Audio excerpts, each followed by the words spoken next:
Filaria रोगर मूल उत्पादन पाई सामूहिक औषध सेवन कार्यक्रम सरकार स्वास्थ्य विभाग तरफ चलित मास 10 तारिख रु 19 तारिख पर्यंत चालू रहिबा।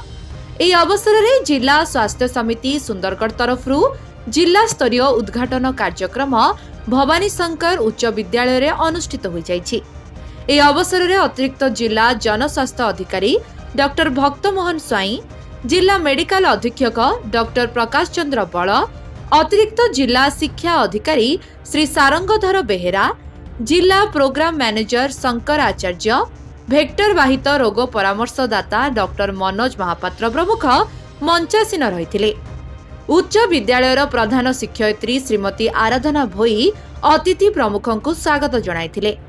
डॉक्टर बल एही कार्यक्रम उपरे विस्तार आलोचना करी समस्तଙ୍କ सहयोग कामना करथिले।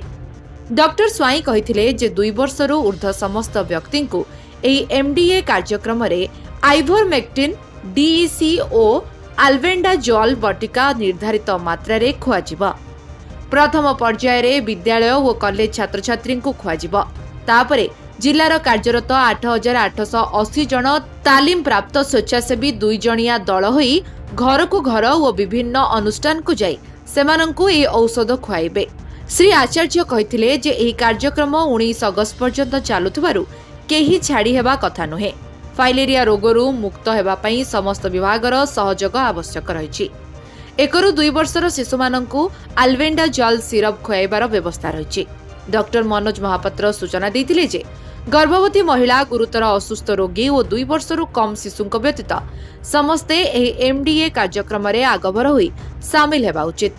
अतिरिक्त जिला शिक्षा अधिकारी श्री बेहेरा कहिथिले जे शिक्षा विभाग सर्वदा स्वास्थ्य विभागर कार्यक्रम रे सक्रिय सहयोग करि आसिबो बोली कहिथिले। एही कार्यक्रम को शिक्षयित्री श्रीमती स्वागतिका पंडा परिचालना करथिले। प्राय 350 जन छात्र छात्री को औषध खुआ जाइथिला। शेषरे प्रधान शिक्षयित्री धन्यवाद अर्पण करथिले। स्वास्थ्य विभाग तरफ लक्ष्मीकांत दीप, सत्यजित साहू, विवेकानंद पटेल और महेंद्रनाथ स्वाई प्रमुख सक्रिय भूमिका ग्रहण करथिले।